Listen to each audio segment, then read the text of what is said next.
What's good, everybody? Peace. It's your boy Ace from Ace Corner Talk. Just wanted to jump on the live stream. I don't know. I just felt going live.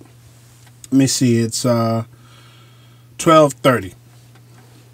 12:30. So I know for some probably might be in the bed sleep. For others might be up doing whatever. Some might be partying. Who knows? But it felt like going live. I don't know. I just wanted to be in touch with some of the people. I don't know. I've been missing in action due to my work hours, man. Putting in 12, 13, sometimes 15 hours in a day. So your boy has really been putting that work in. Inquisitive Bunny, what's up? Greetings to you, sis. So, yeah, there's a lot of things we can talk about. And I'm just going to, just get real. I was trying to get in touch with Logic. Me and him was discussing some things earlier. Some things we are going to target. What's up, Hidden Treasures Entertainment? What's good? So, yeah, we was going to talk about some things, man, and get some things out on the table.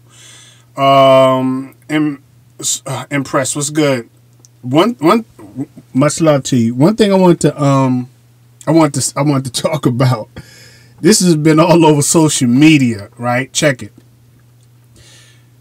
I don't know. It's not a blow-up doll, but it's like a reality doll where, it looks like Kim Kardashian. Then the other one looks like Nicki Minaj and so forth. Now, these are $2,500 dolls, and apparently it's for men to get their gratification. You dig what I'm saying? Like, it's for men to get their rocks off or companionship or whatever. I don't know. But to me, when I was looking at the clip on Facebook or whatever, it's strange to me to see something like that, and it looks real. You understand? The doll looks real. It looks exactly like the characters or whatever, what have you. But there's a couple of things I just want to jump right into and talk about when it comes to that particular situation. Think about this. When you look at an individual, a male, the first thing that ought to go through your mind is what kind of state of mind that person is in if they lose so much. Yeah, no doubt. All right, I'm going to start throwing these wrenches out there. Like I said, I haven't been on in a minute, y'all. So I will throw the wrenches on. But think about it. They lost so much with reality. They're so out of touch with reality that they rather just mess with a doll rather than find somebody to be with. Now, I know everybody, some people might not, want to do that. Some people might say, I'm chilling. I don't need no girl or whatever. I'm good. But, think about, I'm about to wrench y'all up now, too, as I'm talking. So, think about how the individual's mind have to be, man, to do something like that. Like, what in the world would possess another human being to say, I'm going to sleep with a doll and get gratification out of that? All right, you sleeping with a doll. The doll can't talk back to you. The doll can't get you aroused. I mean, you'll get aroused by your own thoughts, but the doll can't do anything other than just be the doll. So when I look at something like that, and they're actually marketing this type of stuff, right? They're making money off of this. I don't know how many people, they ain't giving no numbers about how many people bought it, but think about the madness of an individual that says, I'm going to do this because I'm going to find gratification in this. Like, I'm going to get something out of this. It's bananas. I mean, bananas. And frankly, to be honest with you, all right, let me get this thing jumping here. All right. Yeah. To be honest with you,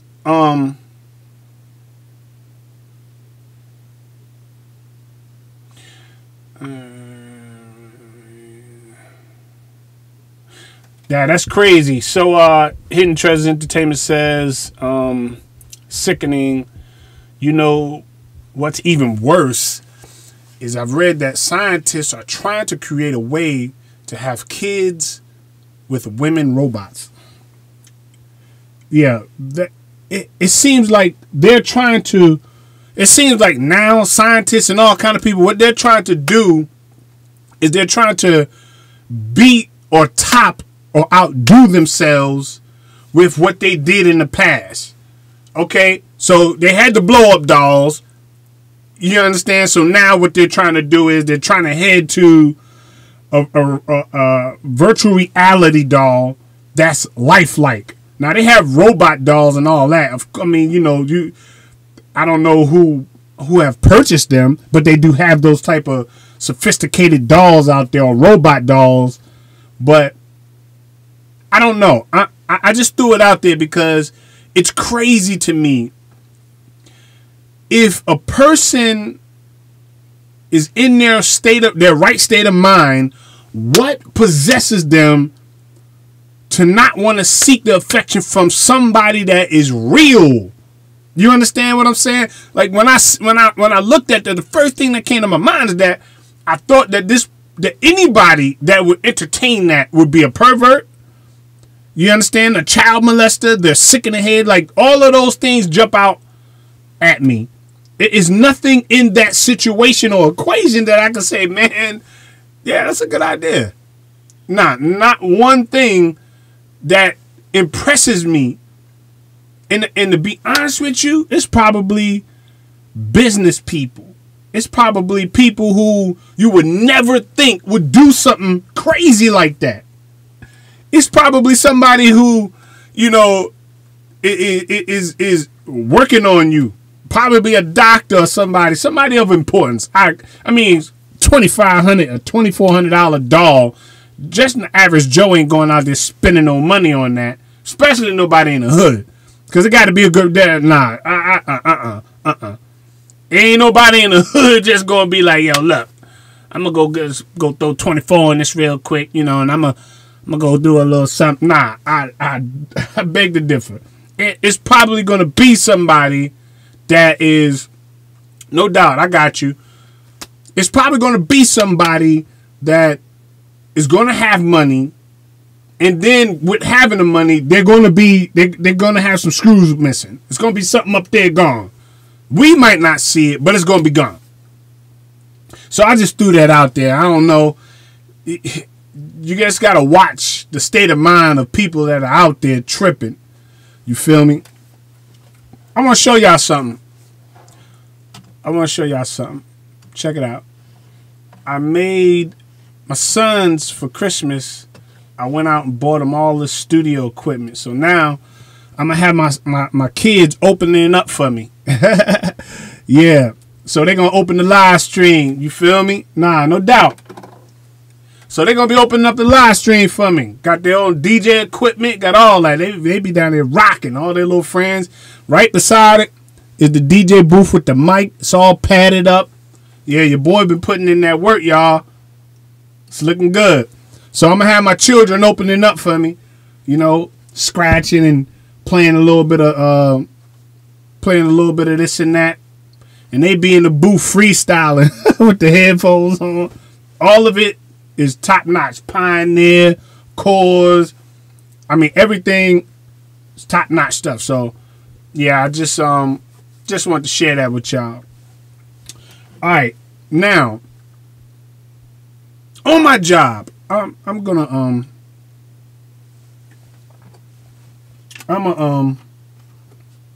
talk about something that I went through. All right, is it all right if I share a little bit? If it's all right that Ace shares a little bit of what I just dealt with on this last week, or this week rather. So, okay, on my job, I've been doing extremely well. I have a regional president and a district manager, so forth, right? And what happened on my job was there's a dude that was training me, right? Well, it wasn't really training me. I already know the job, but he was assisting me. So I've been doing my thing. I mean, putting in the work, y'all. Putting in that work. I'm talking about for the last month, I've been grinding super hard, right? So I've been getting all kind of accolades. I've been getting all kind of, praises from the upper management, right? Now, I've been putting in 52 hours plus a week. So, been putting in that work. Now, the dude that was with me, we got to arguing, right? Yeah, so we got to arguing. So this kid, I'm saying he's a little younger than me, you know. We got to arguing, this, that, and the third. And he kept on saying out of his mouth, he kept on saying that, we all grown men right now. I'm a man and we grown men and all that. So, he kept hitting me with that. And me, not trying to, rattle the cage. You know what I'm saying? Like, I'm trying to be peaceful. But he must have took me for a sucker or something, because the way he was talking to me, he was trying to be short words, like, yeah, I'm done with this conversation. Like, he started really talking slick to me. So I was, I just held my peace. I'm like, look, man, you talking, you saying all of this for what? I mean, I was responding, but I wasn't aggressive. He was the aggressor, and I was kind of like, doing my job, but not trying to rattle the cage. But when he started to agitate me, when he got in my face, not like right up on me, but, when a person squares off with you and they kind of turn your way and look at you and then talk to you. So he kind of did one of those numbers. So then that's when I actually, I said, man, blah, blah, blah, blah, blah. And he got the picture. Because when I came back at him, he seen that I was the type of person that he was going to be able to just talk slick or talk any kind of way to me, right? So after that, I ignored him the whole entire time. And I said, man, matter of fact, I said, you helping me. I said, you're not even helping me. I said, I already know what I'm doing, but you're not even assisting me. You're not even doing anything. So he got mad. We parted ways. So I called my district manager and I said, well, look, I'd rather not this gentleman work with me, because XYZ. Now, I didn't want to snitch him out. I didn't want to rat him out. I didn't want to do none of that. I just requested that I go dolo. I don't need him to assist me with what I was doing. So my district manager said, all right, cool, no problem. So he said everything was all right. I said, yeah, everything cool. I just want to be by myself to do what I have to do. So this guy, at that particular time, he wrote my, I got a route. He wrote my route. And what this gentleman did was he over-ordered on my route. So say I'm supposed to get maybe 2 or 3 of the products that I bring in, 2 or 3 skids, right? Let's say I get 2 or 3 skids. He brought in 7 skids, right? Of product that I can't use or stuff that I wasn't going to use. So he over-ordered purposely on 4 of my routes. Purposely now. Now I'm going to count. Now I have to do the billings and stuff like that. I have to inventory. I have to take stuff out. I have to add stuff. I can create trailers, bring them in when I want. Like I'm responsible for all of that stuff. But he actually dumped a whole bunch of stuff that I don't need, dumped it on me, right? Because, my company gives me, they give me an iPhone and an iPad and so forth. But at the time, they was putting in my information so that they can actually issue me my stuff. So in the meanwhile, they had him writing my routes and doing what I, was going to be doing up until the point when I didn't have the, my iPad and stuff to do that. So he brings in all this stuff. He creates havoc on my routes, on all my stuff. And I was so angry, like blew a top. You feel me? Listen now, I blew a top. I was angry on the inside. I didn't, So I called my DM. I was like, man, look, man, this dude here, he did XYZ and he put me in a bad position. You feel me? Put me in a bad position. I said, I seen it was going left, and now I knew he did it on purpose. He tried to set me up, right? So my thing is, and I'm just bringing this out. Why is it that you have people who hate to no end? Now, this brother was seeing that I was, excelling at what I was doing. Because when I take a task, I go 100, right? So me being in this field for a whole month and some change, almost 2 months now, right? Switched my profession, almost 2 months. Not in the grocery business, doing that no more. Which was great. All right? The grocery business was great. I made 47 to 50,000 doing that. That's not bad. All right? That's not bad at all. Coming from the streets, dope boy, doing that type of stuff, to transition into a job and actually holding it down, that's not bad. Not bad.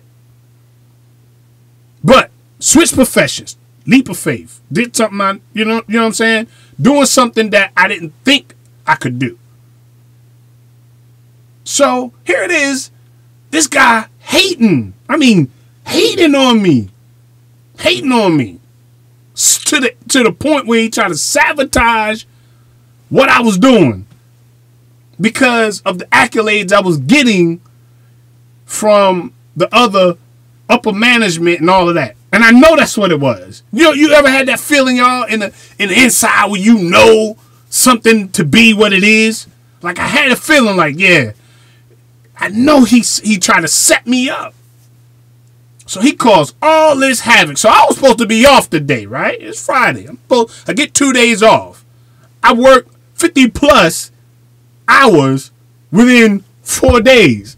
And I get 2 days off, right? So it's supposed to be my day off.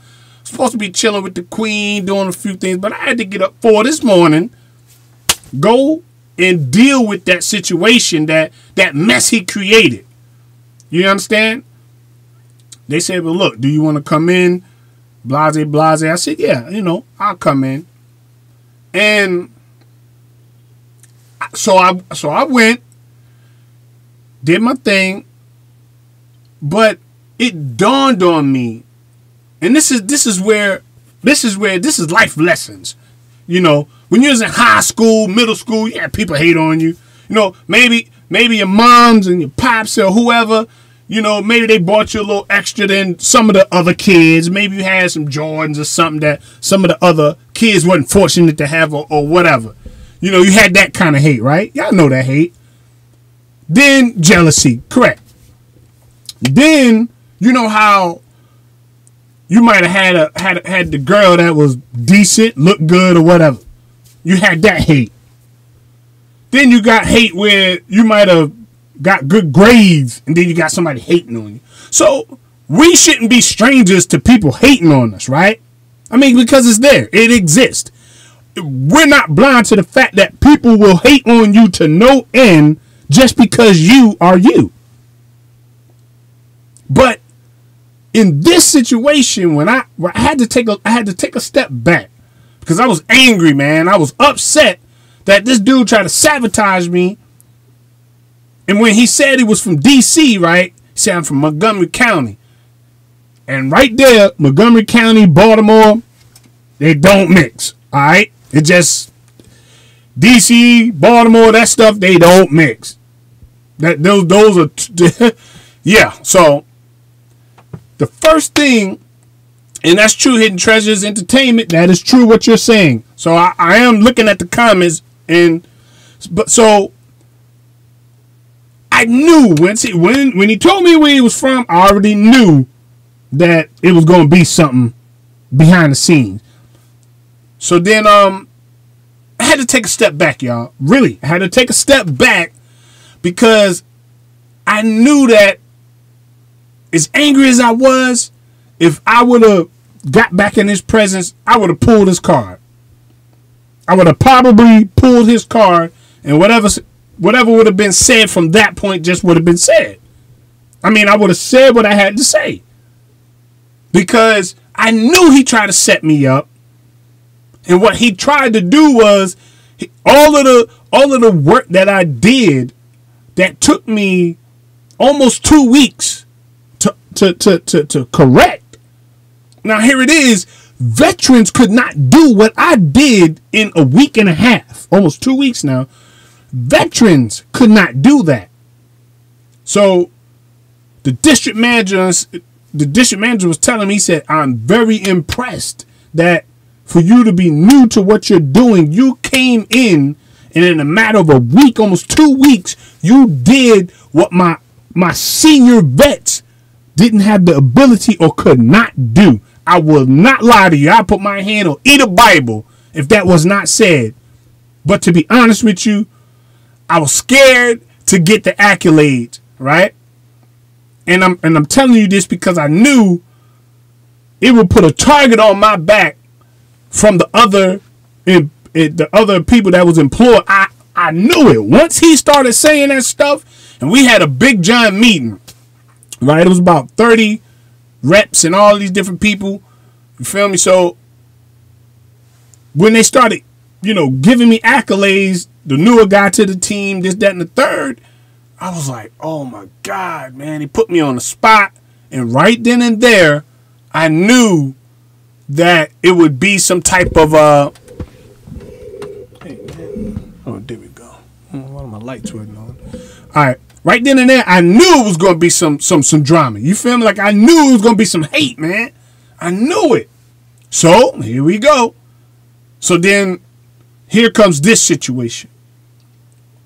But in the midst of all of that, right there, sometimes you are going to have a target on your back regardless of whether you think you did something right or wrong, or you're going to have a target on your back because you are you. People are going to hate on you because you're you. People are going to envy you because they think you got it better just because they're looking from the outside. People don't know the struggles that you might go through to be where you are. It was told to me a long time ago, don't wish for what somebody else has unless you're willing to go through what that person went through to get it.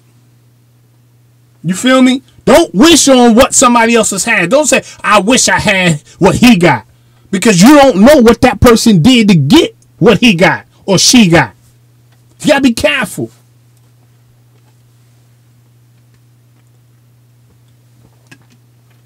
Excuse me. So you gotta be careful not to wish, oh man, I wish I had that car, man. I wish I had what y'all got. I wish I, because you don't know what that person did, whether it was good or bad. You don't know who they slept with to get to where they are. You don't know who they cheated to get to where they are, who they robbed or killed to get to where they are. You don't know. Some people will be scared to know the naked truth about what people do to get to where they are. I went in and grinded hard, put these two hands together, did the work. You feel me? Did the work. But here it is, another man would hate on another black man and pull him down. Come on. Hate on another black man and pull him down. I wasn't showing off, showboating, or bolstering, or nothing. I just did the work. And you know what? I didn't kiss no tail to do it. I wasn't licking boots to do it. I took the initiative. I did things that they didn't have to ask me to do. I just went in and did it. I took the initiative. And the thing about it, what my DM said to me, that I understand what he was saying. He's white, right? He was like, these people lazy. That's what he said. He said, these people are lazy. They don't want to work. Is that the impression that America has about black people, is that we're just lazy and don't want to work? But then again, we prove some of that stigma to be right. Not at all times. I'm not saying all black people and all females and males, no. But I'm just saying, could it be that in some instances we prove them to be right? Back in the day, they used to say Americans was lazy. You go to somewhere like China or go to those other countries that they work in sweatshops and they work. Mexicans, they say we're lazy. We're spoiled. We're lazy. But is that true? To some degree?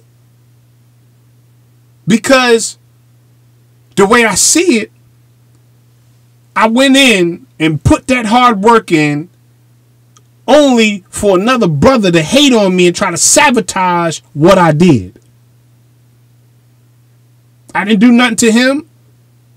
The first time I met him, he gave me this look, and I was like, okay. Just the demeanor of a person. You can pick up vibes. I don't know about you, but I pick vibes up. I can pick up a bad vibe. If you come in my presence and you're off or something is, I can pick that up. I can pick the vibe up.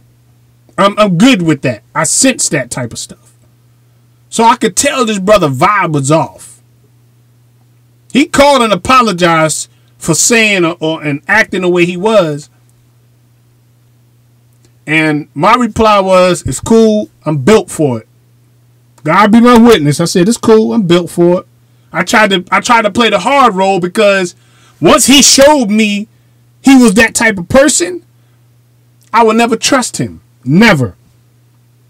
Even with his apology, that's cool, but I would never trust him because he already off the buck don't know me. It showed me who he really is right off the gate. I didn't even have to do nothing for him to show me who he really is.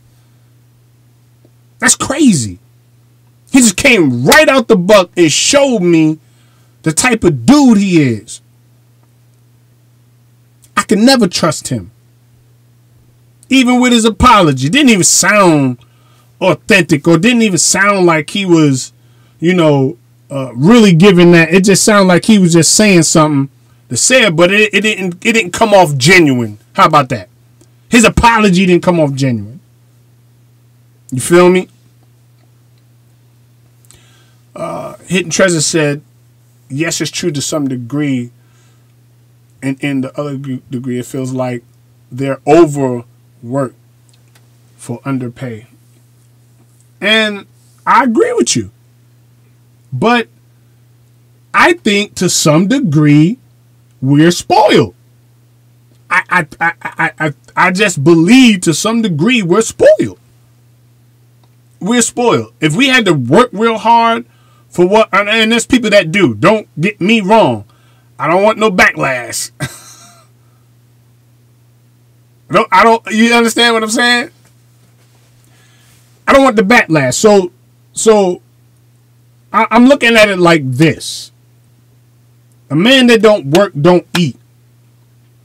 There's a lot of lazy young men out here right now that's capable of working, but choose not to. The average drug dealer, dope dealer, it might be a little fast money, but in actuality, they don't want to put the work in with these. With this. So they try to find the easy way out. And I'm only speaking from my experience. I just felt like it was easier to just pitch in hand rather than get out there and work. That's just what it was. But then after, paying the man enough money, getting locked up enough times, and going through the cycle, that continuous cycle of that lifestyle of being that, I had to change. I had to make a difference.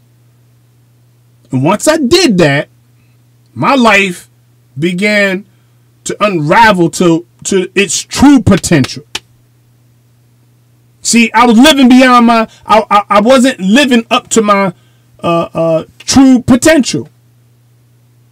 See, there's a lot of people out there right now that got potential. A lot of brothers, good brothers, that have potential. But they don't know how to tap into it, or they refuse to tap into it.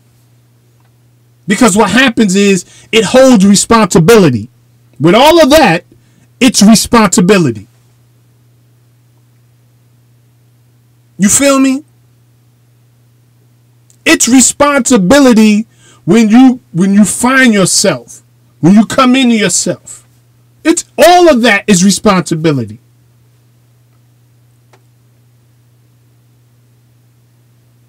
When I began to when I started, all right, put it like this. My first son, right? My son. When my wife conceived or was in the process of, her 9 months or whatever, and he was born, the reality that I was having to grow up was actually hitting me. Not after having my daughter now. My daughter is 19 years old. It's about to be 20. After that, it didn't register to me, right? It didn't register to me that I needed to be on the straight and the narrow. It didn't. You feel me? I was wasting away. Hidden Treasure said it. Wasting away. I was wasting away. It didn't register to me that I should grow up or I should start to change my life. It didn't register then. But you want to know when it actually registered for me? Is when my first boy came in, my firstborn. When he came into this world, that's when it hit me. You know why? Because it's a reflection. It was a reflection. Looking at him was a reflection of me. I had my father up until maybe, I think I was like 8 or 9. Then from 8 or 9 up until I was 18, up until present.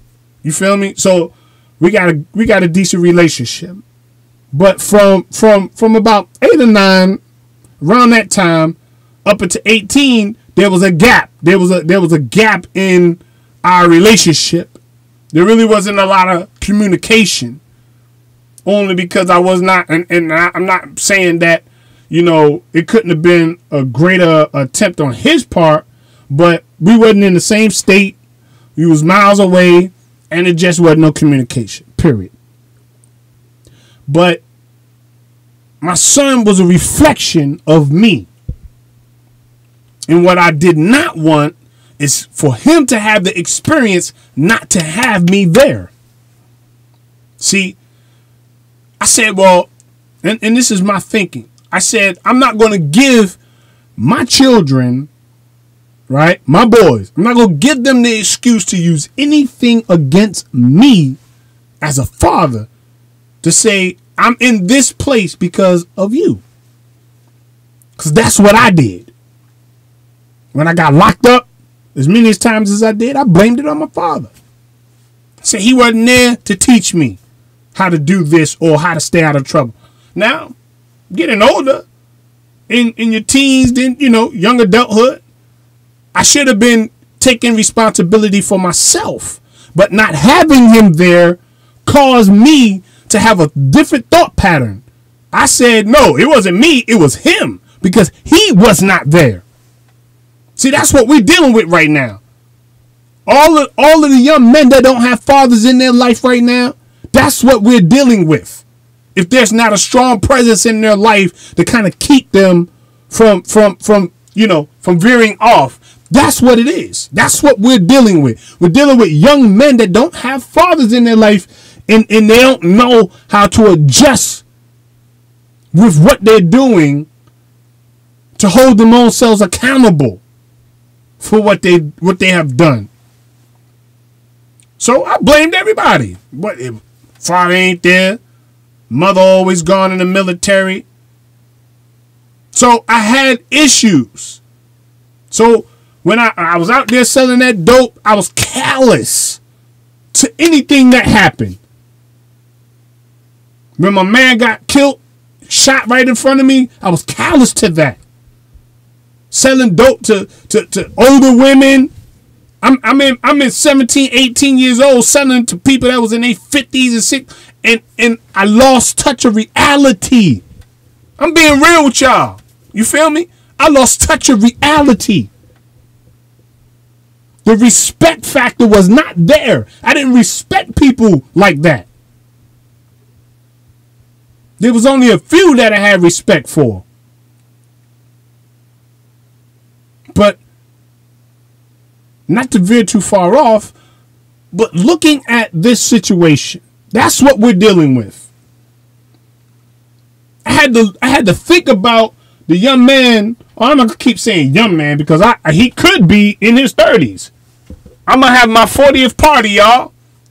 I'm gonna be 40 in April. You feel me? I'm gonna be 40 in April. I'm gonna celebrate being 40. I'm happy. I'm glad because it was a time when I didn't think I was gonna make it to 21, and that's just being real. I didn't even think I was gonna make it to 18, but here it is. I'm gonna be 40.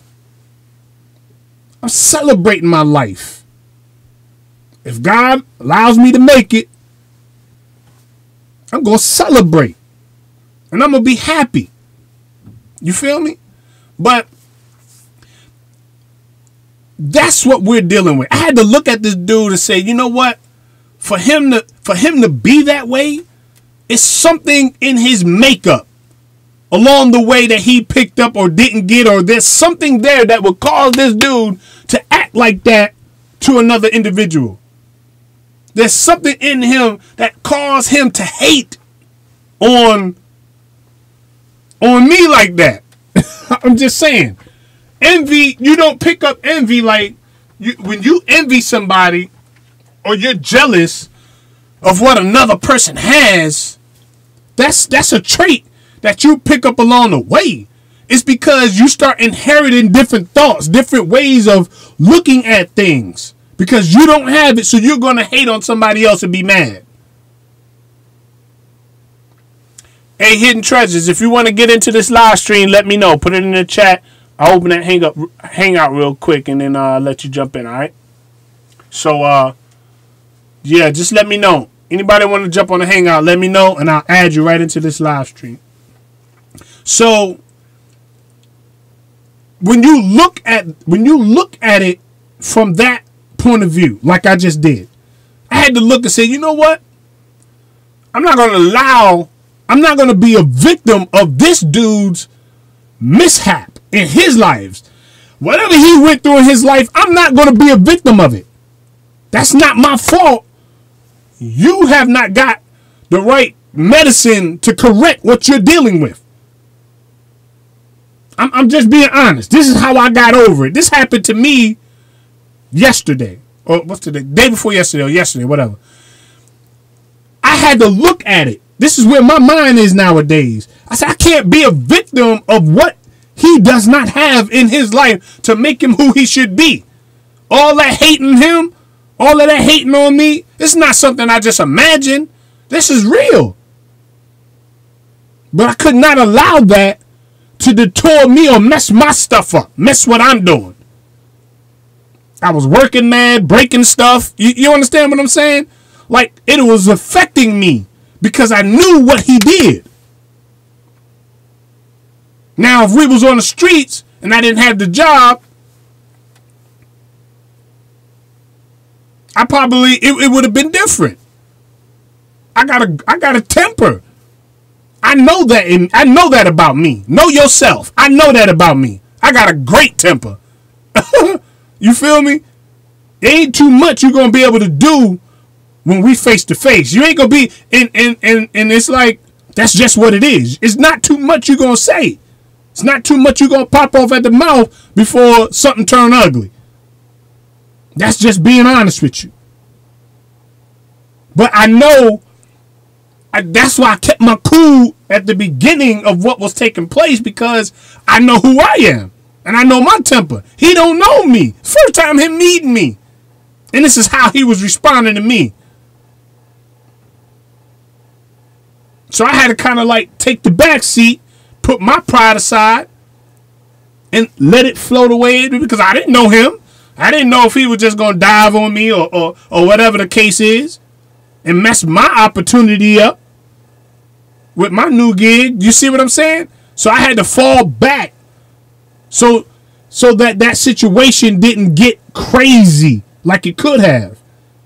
Because anybody popping off at the mouth, you don't know what the next person going to do if you right there in front of them and in their presence. You just don't know. But I held my peace because I understood that whatever his hangups was, I wasn't going to allow that to be my downfall. I just said a mouthful right there. I wasn't going to allow that to be my downfall. What he was dealing with, was it going to detour me, or was it going to change my destiny from what I was planted there to do? How about that?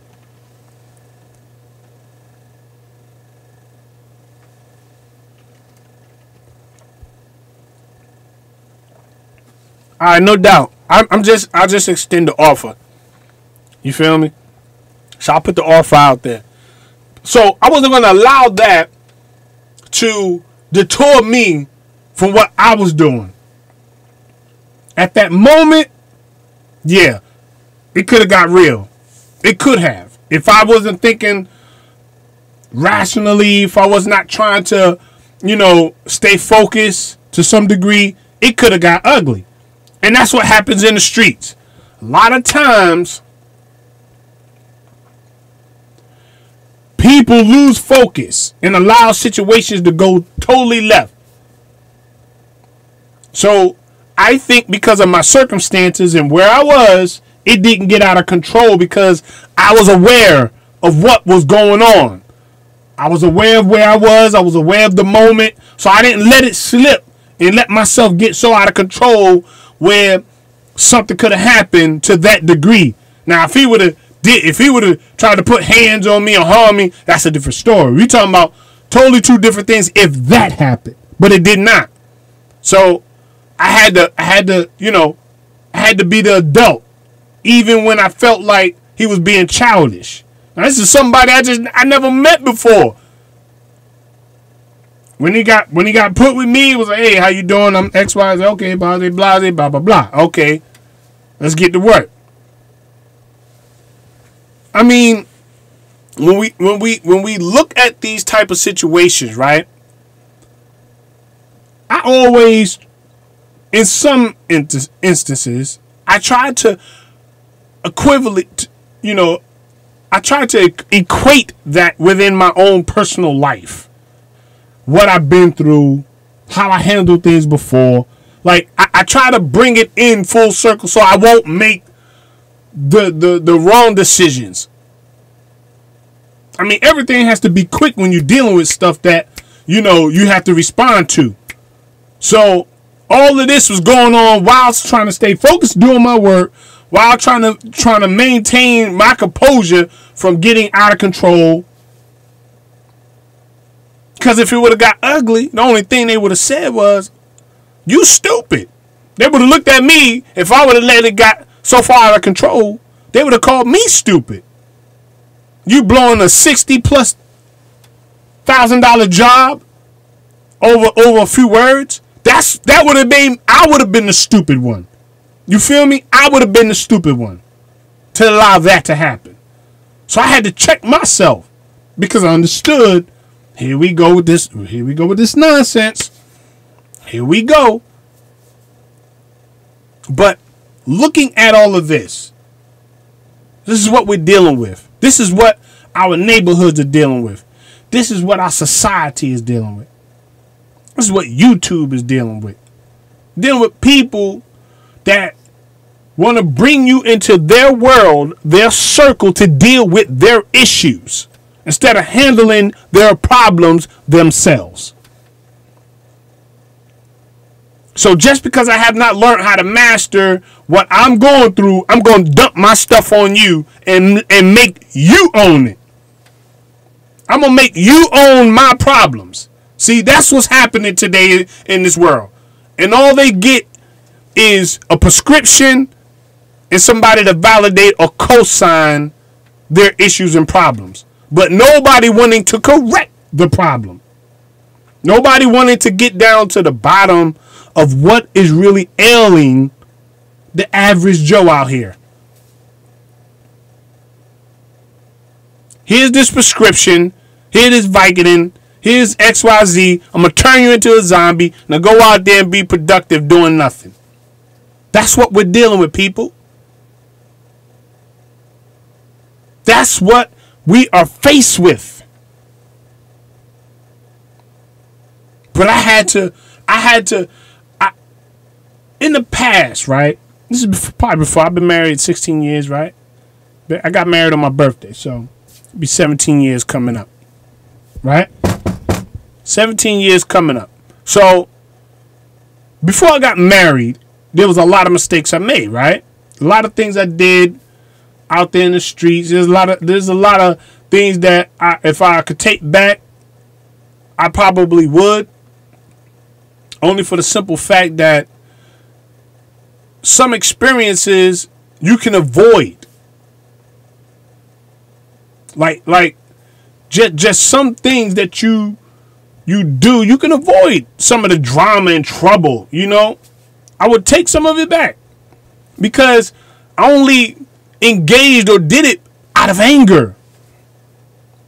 You understand? The average young teen or young male that don't have a father in his life is full of anger. Say what you want. Might not display it to you. Might not show you. But there's going to be some anger there unless it's through some other means brought out, talked about, coached through. There's a whole lot of things that a young man, he might not show it. Trust me. That it might not come out now. It might come out later. Some it just happened to come out earlier than later. And then it's like the reverse effect. It comes out earlier, then they'll spend all of the time fixing to get on track as they get older. Then there's the cases that it happens when they get older. But males are affected by not having the mentorship from their father. Facts. Facts. You might disagree with me. Cool. You might disagree with me. But I'm getting naked right now. I'm being honest and naked. That's 9 times out of the 10 the issues that we're dealing with. You're dealing with bottled up anger because the first thing a male is going to tell you, all right, young male, first thing a young male is going to say is, why? I'm going to tell you what a female is going to say first. I'm going to tell you what the male is going to say. The female is going to say, why he didn't want me. Right? The female is going to say, why I wasn't good enough for him to stay in my life. Or why he didn't want me. That's what the female is going to say. The male is going to say why he chose not to stick around for me. Okay? So the male is going to say why he didn't stick around for me. Female is going to say why he didn't want me. Why he didn't want to be in my life. Why he didn't want me. I'm the daughter. Why he didn't want me. The male gonna say, why he ain't stick around for me? I'm his son. He wasn't there for me. That's what the male gonna say. Now y'all can disagree, but I think I'm right on this one. I think I'm right. So the man gonna say, why he didn't want me? I'm his son. He ain't never called me. He never was around. XYZ. That's gonna be that anger inside. That's that bottle up anger. That's what you're gonna see on the streets right now. The average young kid that don't have his father there with his presence, with his 24/7, 65 days, all of this other stuff you want to name and that you want to put in the equation. Without all of that in the mix, that's going to always be a driving force when he starts to evolve into his young adulthood, is why wasn't he there for me? Females, why he didn't want me. You understand? A young daughter's first love is supposed to be the father. Up until they get in adulthood. Y'all might disagree with that.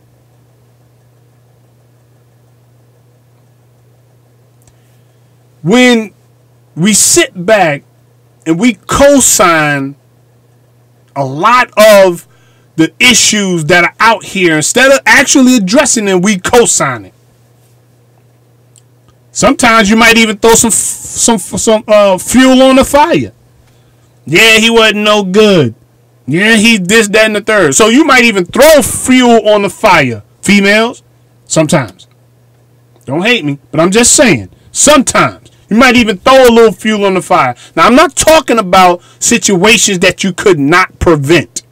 I'm not talking about deaths. I'm not talking about things like that. So if a male or female has an absent father and it was because of a tragedy, we're not talking about that. The emotions are different. Then they begin to blame God, or they begin to blame Muhammad, Buddha, all of this other stuff. Then it turns into the supernatural because they don't have a physical to blame. You understand what I'm saying? Because then they'll question God, like, God, why did you allow this to happen in this manner? And unless somebody comes in that's going to give that individual, that child or whatever, the correct way of processing what they're going through mentally, emotionally, then that's usually what happens. I could be wrong. Again, I could be wrong. But I think I'm right on this. Could be wrong now. So if it's something that naturally happened or something that was imposed by another individual, like a death, somebody get killed or an accident or something, that child growing up is actually will begin to blame God or blame things that they cannot. It's no way to process it on a human level to say my mother did this or my grandmother. They can't do it like that. So the only other way to process it on their level would be to say, God, why did you allow this? If there is a God. That's what they're going to say, if there is a God. I believe in God. But that's what a child might say. All right? But if that parent is around, but is a absent parent, then the male is going to say, you wasn't there for me. Why wasn't you there for me? Why wasn't I good enough for you to be there for me? That's just facts.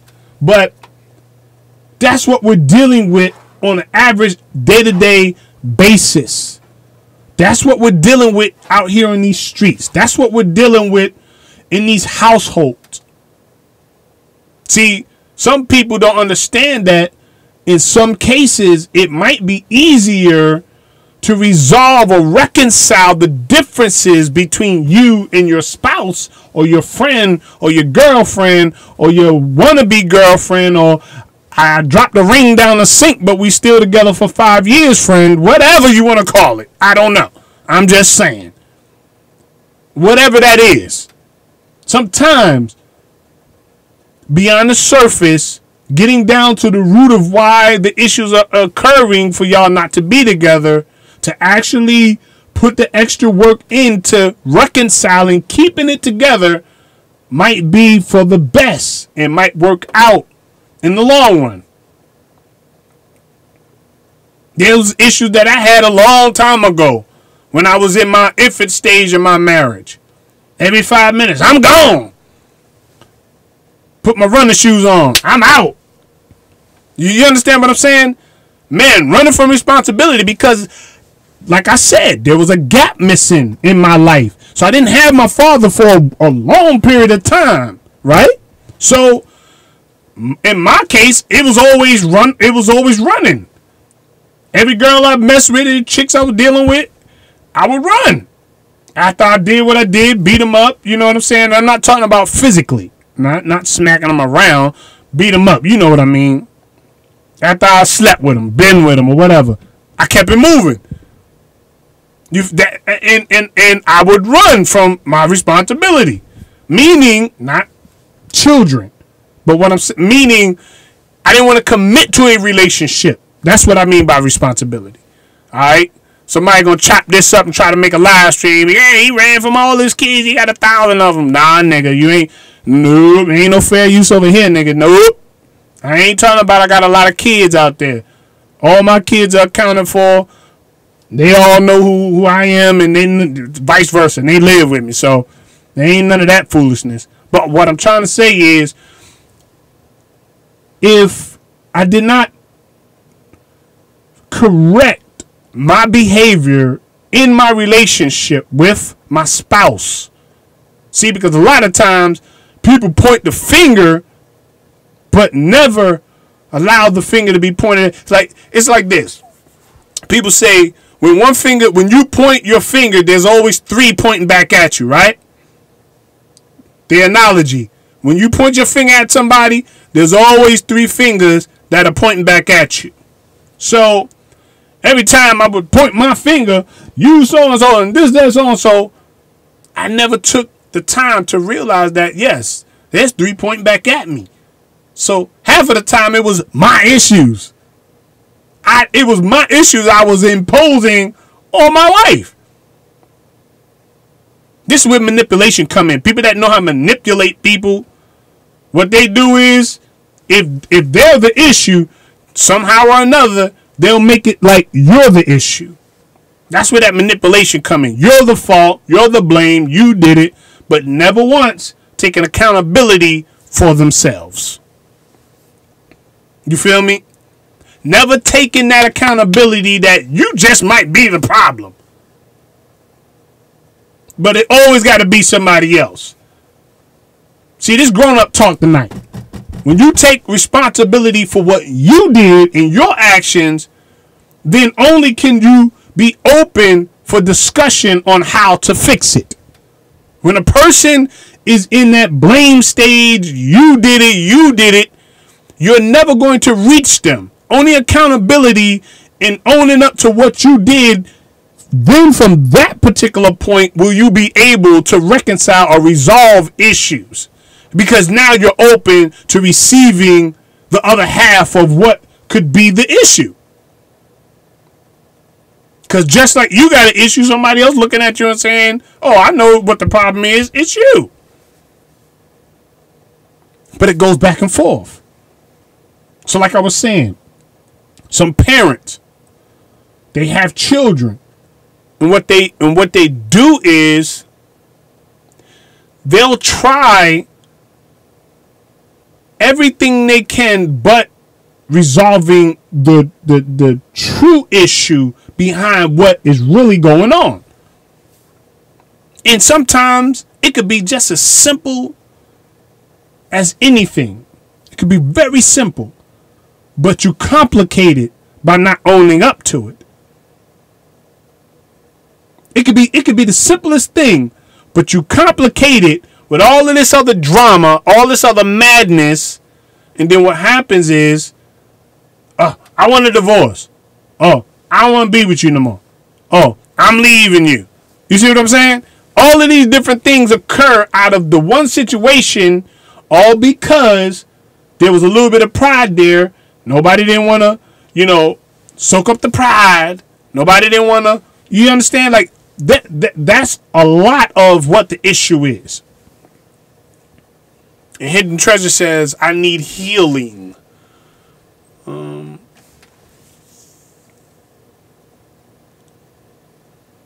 Facts. Impress you, and you're definitely right. And Hidden Treasure says she needs and she says she's emotionally damaged. And I feel you, sis, on the fact that we all have been in the way, and I'm looking up because I have different screens open, so I made it. Yeah, I'm a creative dude, so I made something where I have different monitors. Monitor here, there's a monitor up here, and my main monitor's here. So if you see me looking up like that, I'm actually looking at the comments that are above my actual monitor, and I had the monitor on the left. So don't mind me looking up, all right? But when a person is emotionally damaged, right? Outside of your normal every single day activities, your normal every single routine of life, outside of that, 9 times out of 10, when you're emotionally damaged, there's very little comfort that you find in life outside of time. Outside of time. Time can only heal the emotional damage. Outside of that, it's really not too much that can fill that void. When you're emotionally damaged, usually time is what heals that emotional damage. Usually, time. But that's not a process that happens overnight. Because if somebody tries to rush the emotional healing in you, sometimes you never get it. You'll never get that true resolution from what you really need. You feel me? So usually when a person is emotionally damaged, time is what heals that. That's how a person gets over. They might not forget, but they'll usually get over certain things is when that healing aspect takes place, is through time. Have you ever heard the cliche, time heals all wounds? Like I said, could be wrong, but I think I'm on point tonight, y'all. I feel good. I feel nice. So I'm on point tonight. All right. So if you disagree, that's fine with me. Let me know you disagree. Put it in the chat. But I think I'm sort of on the line with that. So sis, when you say emotionally, that's just a time aspect. That's something you should not want to rush. Because if anybody or anything rushes you to that falsifies your healing. Falsifies you're getting to that place. You'll arrive there. Whatever that healing is or whenever it needs to take, you'll arrive there in due time, due season. But don't let nobody rush you into it. Because then you're covering it up or falsifying your emotions. Just like in a relationship, right? Check this out. Just like in a relationship, if you break up with somebody, right? The best thing for you to do is not to jump right into another relationship. Especially if you have been damaged in the relationship. You know why? Because you're only covering up the emotions of what you already just been through. So if you go mess with somebody else, you covered up the emotions just to move along and to fill a quick void. So if something happens that abruptly, remotely is close to what you've been through, then it's going to upset your whole world. All right, y'all ain't, all right, here we go. I'm trying to break it down. So my mind is going 100 miles an hour right now, so keep up. So if you is trying to cover up the emotions or fill the void with another person or something, you're not truly going to get the healing. The healing comes through time. So if you just break up with somebody, don't go jump and be with somebody. Allow yourself the opportunity to heal through time. Not saying that you can't have friends, not saying that you can't conversate, none of that. But what I'm saying is emotionally tying yourself to somebody. Emotionally, if you tie yourself to somebody, what happens is you begin to falsify the healing that you really need. You'll fill the void with other feelings. But then when something pricks what is really ailing you in the deep down inside where nobody can see, then that's when it all comes back out again. So anybody, even me, when I in the past was emotionally hurt, time had to heal that. It was nothing else. Couldn't do nothing. People want to drink it away, smoke it away, crack it away, whatever your thing is. None of that works. It's only temporal.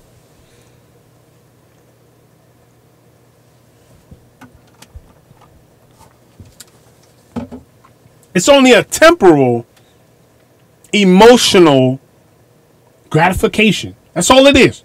You ain't going to get the true healing that you really need unless that time filters out that poison or whatever have you or what you've been through. And then Pressure says, I have trust issues. Now, Milk Dud, y'all. Can y'all see the box? Bam! Milk Duds. But, and Pressure says she has trust issues. Now, if you have trust issues, if you mind sharing, what would be your trust issues? And I'm just asking. I mean, I'm shooting the breeze tonight. I feel nice because I'm off. You feel me? I ain't got to go to work. So I said I want to spend some time with the people, man. Y'all, I haven't been live. Your sweet place was like, you need to go live more, Ace. But, I was just telling everybody that, you know what I mean,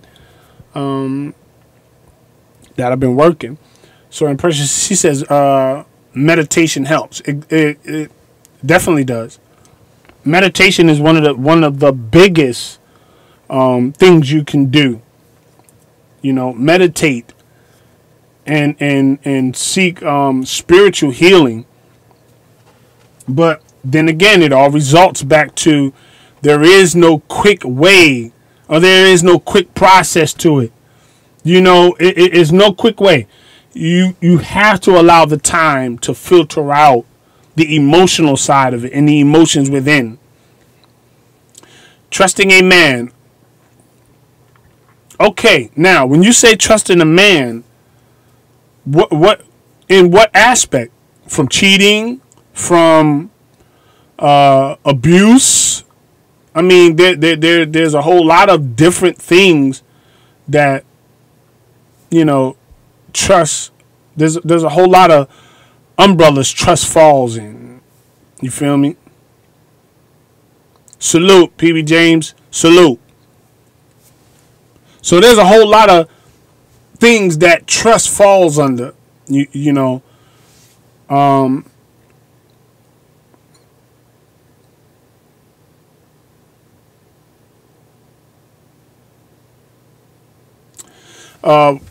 to get bullied. Now, why? And I'm not trying to pry into nobody's business. Impress you. If you don't want to, share certain things, that's cool because I know how it is. But if you didn't mind sharing some of that, I would like to know.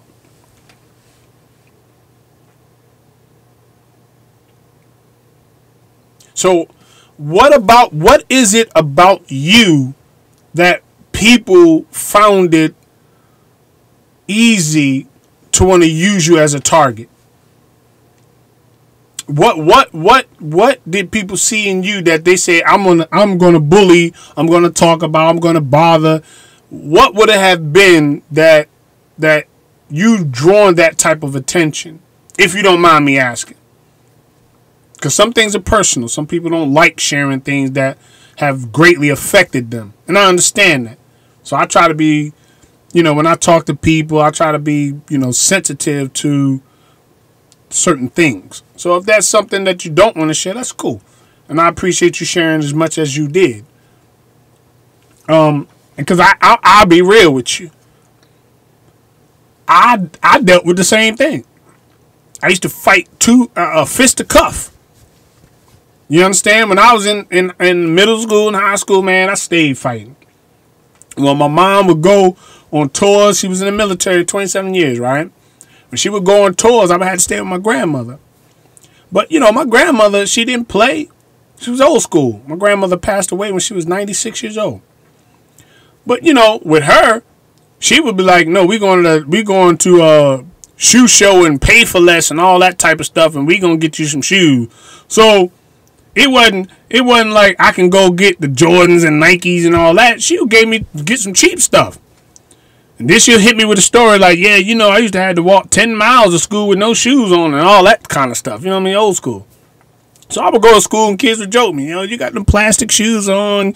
Look at the Nike check upside down and all that. And then boom, we fighting. You know what I'm saying? So I went through some of that. That's why now today, and I'm being honest with you, today I got everything that we dealt with as kids that was something negative. It's something that's embedded in us. I don't know about you, but me. I got a sneaker fetish, man, because of what I went through in school in my childhood. Oh, you got them plastic sneakers on. Look at them Bobos. Bam. And we off the fight. You see what I'm saying? I got over 50 pair of sneakers, man. You probably think I'm lying. I got a whole rack I built for nothing but sneakers all over the place.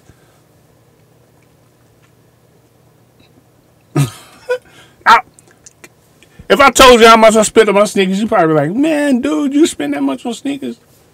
Look. I got like 5-6 pair of these right now. Hold on. I got like 5 pair of these right here. These are like $260 a piece for these sneakers. I got like 5 pair. And these are practically brand new. I hardly even wear them like that. But anyway. Let me see. Yeah, so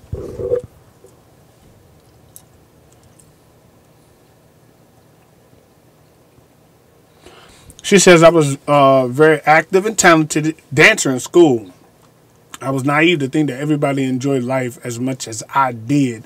No doubt. So, yeah. In school, you know, you got them plastic sneakers on, ha, ha, ha, ha. And we get to fighting, and then so it created a complex in me as I grew up. Always got to have my feet nice. Nice shoes, nice boots, nice this, nice that. So that's a strong complex that I actually grew up with. That's my hang up. I know I got to hang up. See, people can't get honest like that. Now, recently, I think this year, the ending of last year and this year that just passed, 2017, I didn't quite buy as much sneakers as I did because most of the time I was just giving them away to little kids that had the same, I wear size 12. So most of the time I was giving them away. My children can't even fit my sneakers now. They're 17, but their foot is a little smaller than mine. They ain't get to that adult size yet. So most of the time I would just give them away and all that. So I have not bought as much as I used to. You know, when I was in my early 30s and 20s and all that, man, I was buying sneakers left and right, man. But that was my complex, you know.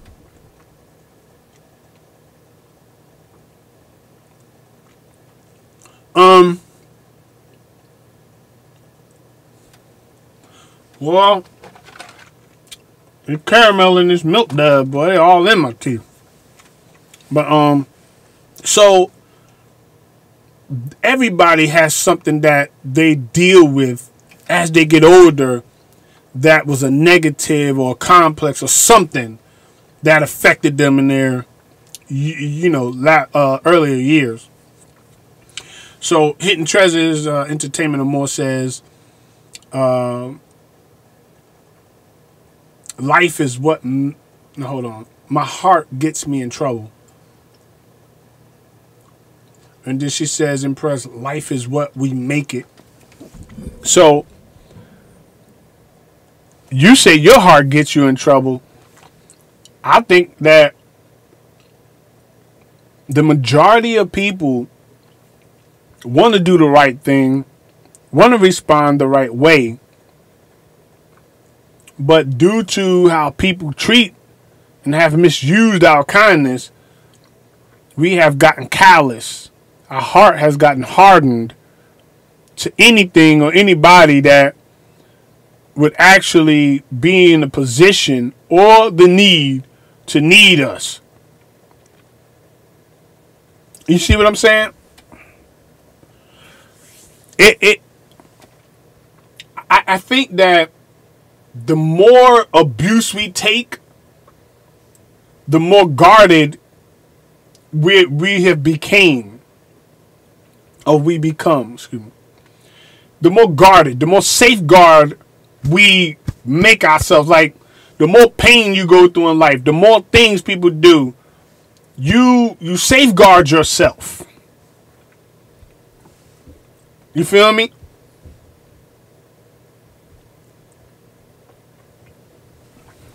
Boy. Boy, this milk dud all over my teeth.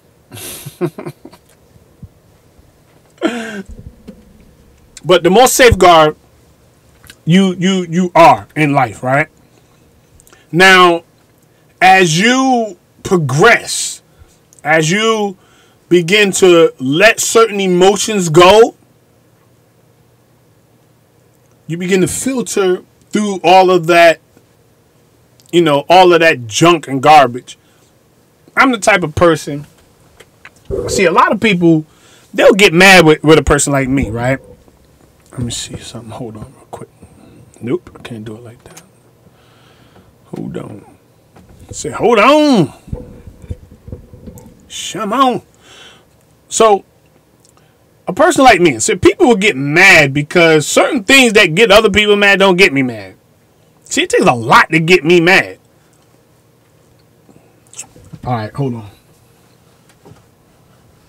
It takes a lot to get me mad. I'm not just the type of person just to run off and just be, mad at you now, I'm a kid. You know what I'm saying? It takes a lot to rattle my cage.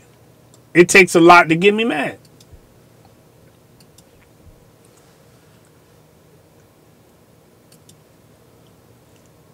Hold on, y'all. I'll be right with you.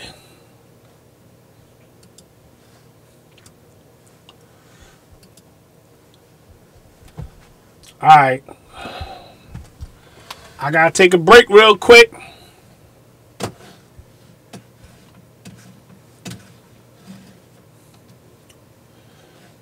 Come on. All right. Be right back.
Alright, I'm back, y'all.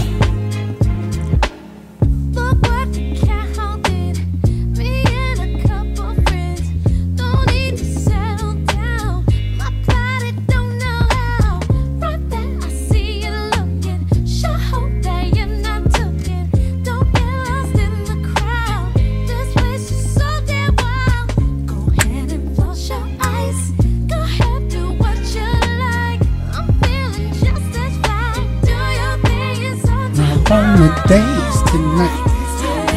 Toast tonight.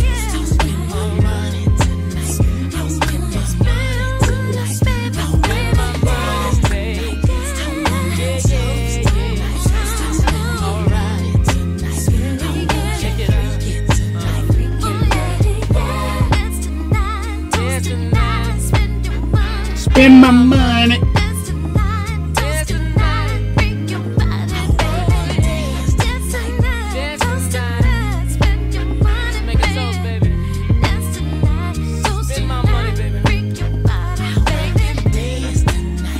Alright. Oh, man. Alright. So I'm back. So now I had to take a quick break. Your boy back in the house, and we about to get right back into this build. I know y'all noticed that I had a Colts, blanket. I had one of those Colts blankets made, handmade for me. So I was a diehard Colts fan, all right.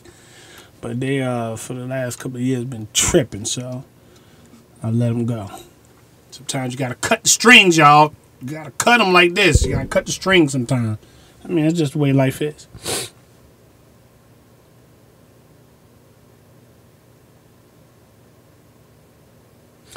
I mean, we find our niche, man. Somehow or another, we wind up finding our niche in life. Like, I don't quite know how to explain it. Some people, you'll catch it. It just comes, hidden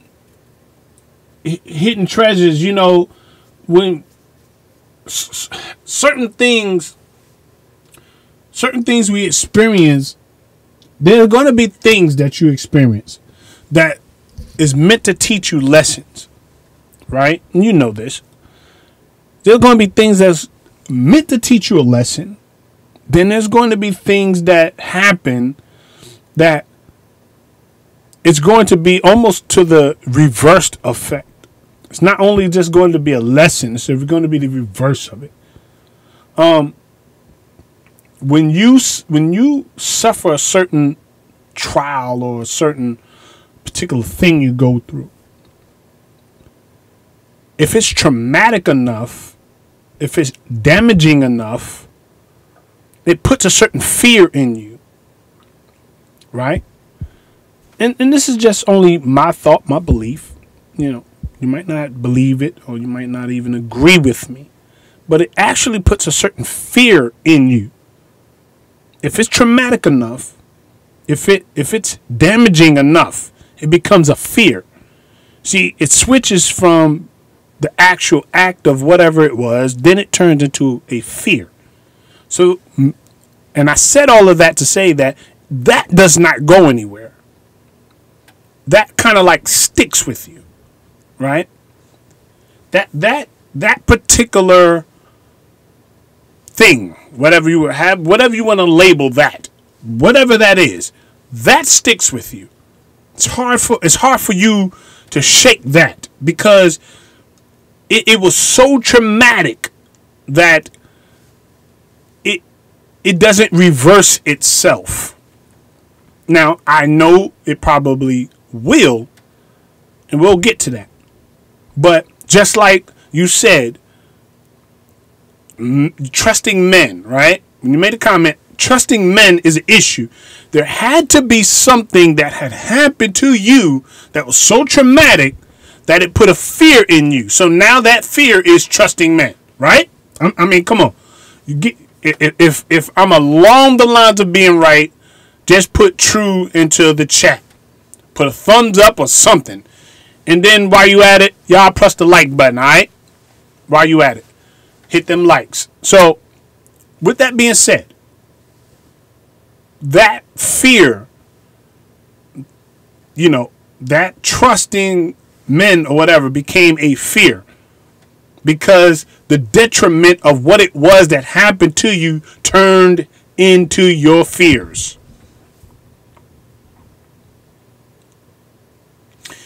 And I know y'all probably like, man, this dude, man, you act like you're a psychiatrist. No, I'm not. My father's a psychiatrist. My uncle's a psychiatrist. My brother's a psychiatrist. I got a lot of psychiatrists in my family. So I'm not acting like I don't have no MDs or, you know, my initials is MD, but I'm not a licensed MD or none of this stuff. This is just my opinion, y'all. But whether it's true or not, whether you think I'm right or wrong, whatever, I'm not saying that this is medically right coming from Ace. I'm just saying this is my opinion. Some of this is what I've been through. So I'm just sharing that with y'all. So I don't want y'all blasting me on another live stream somewhere else saying, hey, this brother think he's a psychiatrist. No, I'm not. I'm not never professing to be something that I'm not. I'm not professing any of that. I'm just saying through experiences, and I'm just sharing with some of the things that I've had to, you know, along the lines, kind of like put together and say, hey, this is what it is, you know. So physical. Now, when you deal with the physical, the reversed effect of something being physical to you is it's twofold. It deals with the psyche and it deals with the physical. So it deals with the mind and the heart. Some things just deal with the mind. Some things just deal with the heart. But when you got both that you deal with, the mind and the heart, so the heart representing physical, the mind representing mental, right? When you're dealing with both of them at the same time, yeah, that's tough. And I'm only saying that because sometimes people only master one over the other. Sometimes you might master the mental and not do the physical. Sometimes you master the physical, meaning the heart, and you might not master the mental. So that's why a lot of people, they're off balance. And I can even say it myself sometimes. In the past, I was off balance because there was either I figured out the mental, but then just couldn't figure out how to do the heart, and then figured out how to do the heart, but couldn't do the mental. So I'm not saying just you, but me, you, and 1,000 other people out there, and 1,000,000 other people deal with this same thing. And impress you, I appreciate that. One love. Unity, no hate. So, with that being said, we deal with that. We deal with that. We cope. You know why? Because when you do things that are repetitious in your life, you sort of cover up the things that are really ailing you because you're in the mode. Get up, go to work, come back home, cook dinner, do XYZ, blah, blah, blah, blah. So when you begin to do repetitious things, all of the things that really might be ailing you kind of get smothered or covered up. I'm hungry, man, but thinking about this. Sometimes putting gravy over things will cover up the flavor of stuff. You know what I'm saying? So sometimes it's not good to smother things with gravy. It just depends on what it is.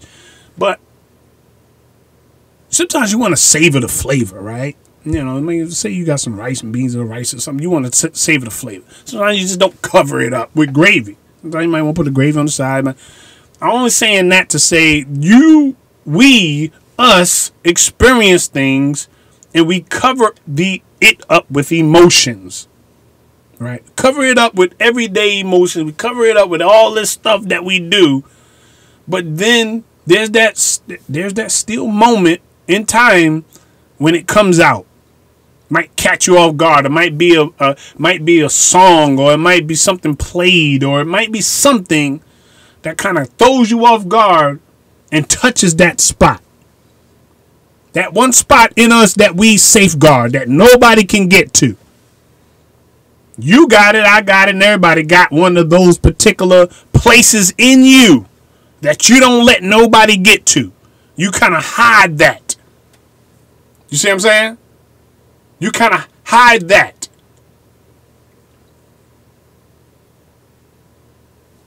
You'll hide that particular part in you. And you won't allow that to be shown. And that's crazy because there could be something that you've been through that you should be beyond, you should have gotten over it, but you have not. There could be a place in you that by this particular stage in your life, you should be well beyond that stage or that particular time when this happened or that happened, but you're not. So you safeguard it. So you cover it up. You don't let nobody into that zone. That's your place. Anybody that tries to intervene in that particular spot in your life that you dealt with or hid that treasure, then you turn them away. You turn them away. You push them out of your life, or you push them away, or it's that okay, you're getting too close now. You understand? But only because that has not been resolved in that particular place in your heart or your life or whatever you're safeguarding, you have not learned or have not resolved that issue. There was things that happened to me in my past that, haven't got resolved. I remember I was locked up one time, and there was this chick that I was with, she cheated on me. I mean, I'm past that because I'm a married man, but there's time when I think about it, like, man, you can't believe it. There's things that you think about and you say, man, that sucked. Like, that really that was messed up. You see what I'm saying? Like, that was a messed up situation.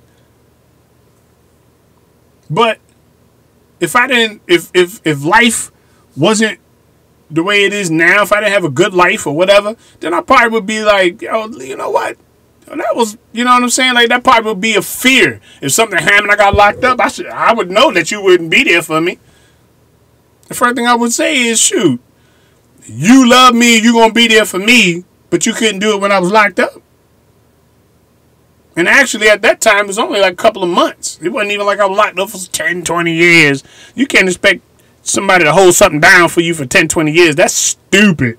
If you got locked up and if you got a brick or a bed or whatever you got to do, and you think somebody's going to wait for you and they're going to be celibate for that long, you stupid.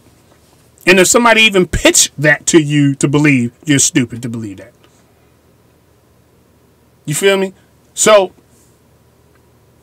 I think that a lot of times, ladies, gentlemen,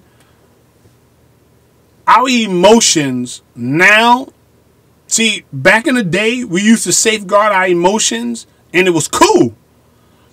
But now we got so many other emotions tied into what we already have been suppressing.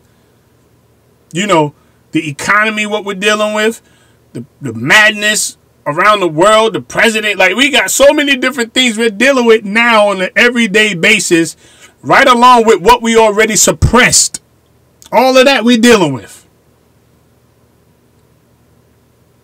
In any given moment, you'll dive right on somebody. I know it. Impress you, hidden treasures. I know for a fact, if somebody tipped the scales, you diving right on them. You're just going to fly right on them. I mean, and that's what I'm saying. Even me, myself, what I just been through. I could have just dove right on them. I mean, it's so much going on mentally, emotionally, that I could have just dove right on them if I didn't have that small piece in me of reasoning. If I didn't even have that little bit in me, I probably would have dove right on them. I'm just saying. But as we move along and as we figure out our everyday struggles, as we figure out how to balance life, all of us, me, you, and anybody else that, suffers through, that goes through their experiences, we tend to learn how to play the game. Like I said, suppressing your emotions and not allowing somebody, that's only part of the game. It's a part of the game. You learn how to cope, how to get along. Might not be happy on the inside. You might, that small part of you might have you, a little off balance, but we learn how to play the game. But once we really released that emotional part of us, or that emotion that has been suppressed for so long, watch how much freer you'll be in life. You'll be free. You'll be in a place. I mean, and I'm only saying this because when you release and let some things go that have been there for a long time, it's just like breathing through a straw. Have y'all just tried to breathe through a straw for 10, 15 minutes? And then once you took the straw away and started breathing on your own, it still feels like it's like you're gasping to try to get as much as air as you can, because for that little brief time, it was suppressed. Your breathing was suppressed. That's just like the emotional things we go through. You suppress it for so long, but once you resolved it and got it out, it's like you're breathing again. You understand what I'm saying? Like, we all go through it. We all go through it. But it's how we deal with it. It's how we look at it emotionally, mentally. It's how we deal with it. What else we got on the agenda, man? What's up with y'all out there? Oh, yeah, man. I heard Tommy Sotomayor came across one of his videos. Now, I'm the only dude that I've heard use YouTube land, man. That's what I say. That's my thing, man. I've been saying that for a long time, man. YouTube land. I mean, that's how I end my phrases, like with Facebook and YouTube, and I put, YouTube land. Like, that's what I say. This dude saying it now. I'm like, come on, man. What? Niggas can't have nothing to themselves. I mean, you just can't have nothing. You know what I'm saying? I know he had to come across, because he shot me a message in one of my videos before. So I know the dude must have seen that I say, you know what I'm saying? Yeah, YouTube land. I ain't never heard no other YouTube personality say YouTube land. Now all of a sudden he's saying YouTube land.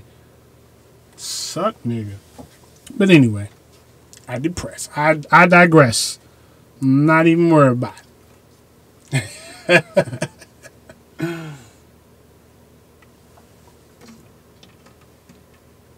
Yeah, I'm just talking, y'all. I'm just happy to be on live, man, because been missing in action, y'all. Feels good to intertwine with y'all, man. I appreciate y'all sharing too, man. You know, that's your life. You don't have to, but I appreciate you, though. I really do. I really, really do. Really appreciate y'all building with Ace and continuing to stick with me, man. You know, it's been some ups and downs in my YouTube career and so forth, man. You know. But I seem to be adjusting pretty well on YouTube, and as well as at my physical job. You know, I don't get paid off of YouTube. I don't get money off of doing this. I don't. I just enjoy it. I enjoy getting a live stream with Logic. I enjoy building with everybody. I don't get no money for this. So I just enjoy doing it. You know, it's gratification. I enjoy just being a part of different people's lives. You know what I'm saying? Like, it's not, maybe I could benefit in some way of just contributing. Maybe, I don't know. Maybe I won't. Maybe I can't. You know, but it just feels good to just be a part. You know, and people share with me, you know what I mean? And I share with them. And in my experiences is always going to be, you know, true, factual, from the heart, and just giving you a piece of my life, you know what I'm saying, in history. Kind of, may help you or may it not. But I ain't going to be on here acting a fool and cooning and doing all no crazy stuff, you feel me? You know. Yeah, I ain't going to be doing no crazy stuff, man. I ain't going to be acting a fool, making, you know, that just ain't my style. I never was like that, you know what I'm saying? When I was in the world, you know, when I say the world, when I was out there, you know, doing my thing, I wasn't no clown or nothing like that, man. When I did what I did, I held it down. But, you know, it's a little more serious in life now than how it was in previous years, you know. I remember I've had so many different experiences as far as, you know, when I was cutting in the barbershop. Had some dudes hating on me in the barbershop. They stole my clippers. So, you know how, you know, the barbers got their clippers lined up on the station. Came in one morning, man, all my clippers was gone. Nobody knows where they went at. So they tried to get rid of me. You know what I'm saying? So I'm not new to these experiences in life, man. You know, I had like maybe 9 pair of clippers I had when I first got out of barber school. You know, I had the clippers from my kit. You know what I'm saying? When you go through barber school, you get the kit. So you get the bag of clippers, you get everything. So they thought that was gonna get rid of me by stealing all my clippers. I couldn't cut. It was like 15 barbers in the barber shop that I was cutting at. No, and I was making money. So I knew how to cut hairs. I was putting down. So I was actually the first chair when you came in the barber shop. I was the first chair. So a lot of times by default, I got clients. I didn't have to go, you know, people, they was chasing clients. Like we was selling crack or something. They was just running up to the people. You need I didn't have to do that. By default, a lot of people, when they came through the door, they would see the first barber and just run right to me. And then, you know, by me working at the market, I seen people talk to people every day. So, of course, you know, I use that as an opportunity to promote what I do. Hey, I cut hair. Here's a car, bow. Hit me up. Or, you know, you want something done. Bam, I got you. You want the line. You want the tight line. Tight this, bow. Got you. So, in that particular barbershop, there was a lot of dope dealers. They would come to that barbershop. So, you know, I would edge and cut up a lot of dope dealers. And they would tip me $20 right along with the $25 for cutting their hair. And even on Saturdays, if I stayed late to like 9, 10 o'clock, I would charge them extra. You know what I'm saying? So it'd be like almost doubling the haircut. And they would gladly pay it. Because I'll be, you know, it was me and maybe like one other person in the barbershop. And, you know, they would pay it, you know. Bam. So I had these experiences, man, of hate and people hating on me and all that stuff like that. You know, I'm one of the coolest people you ever want to meet. I'm laid back, cool, you know, but always attracted that type of hate. You know what I mean? You either like me or you hate me. That's how it is with Ace. It ain't no in between. You either hate me or you like me.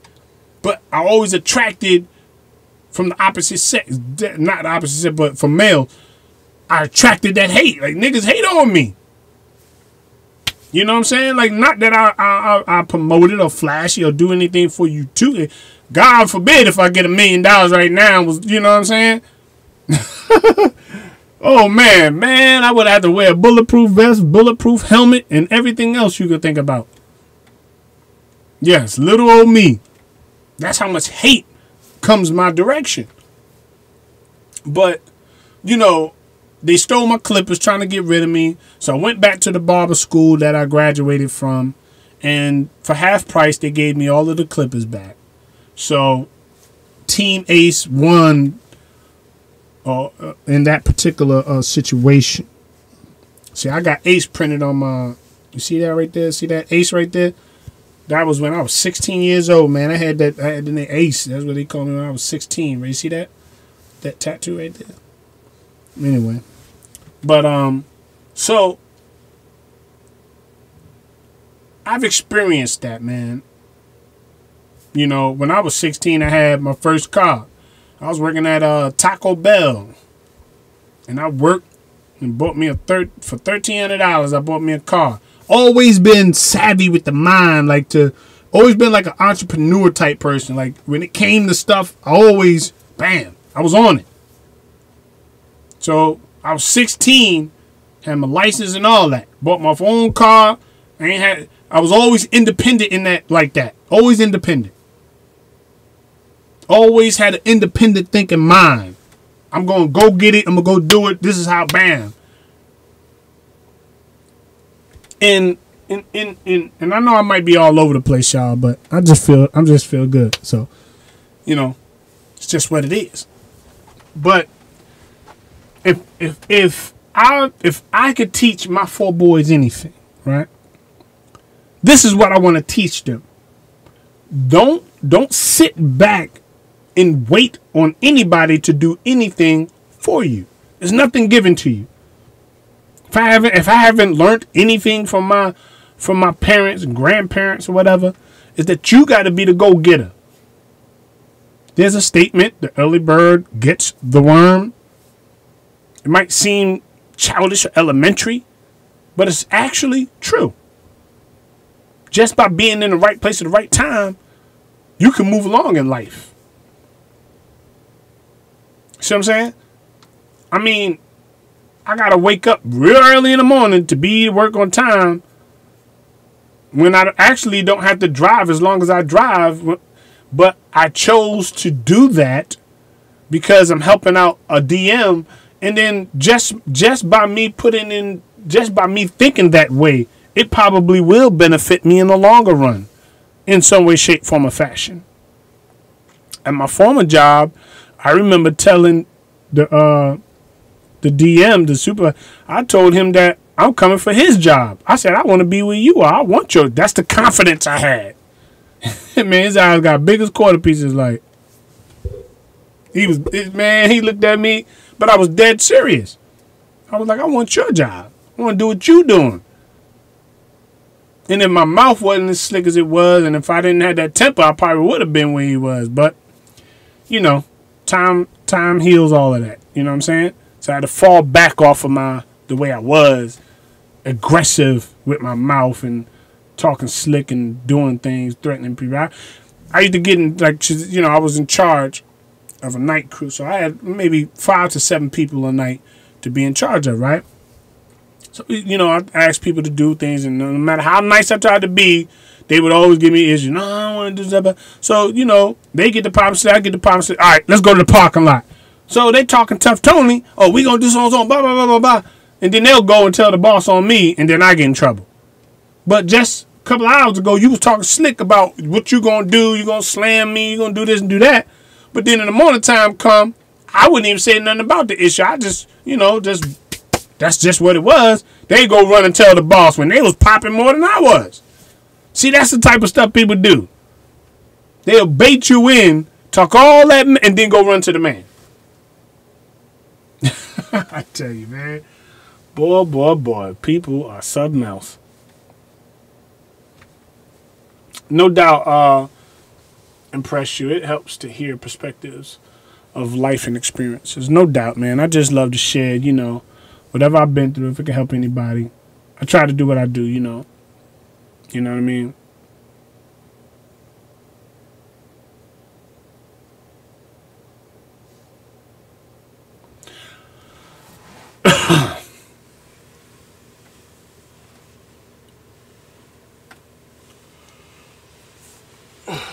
Excuse me, y'all. Oh, stretching. I actually have not been to sleep since I've been up 4 o'clock this morning. And I'm still going strong on the live stream. I was determined to do this live stream today. You feel me?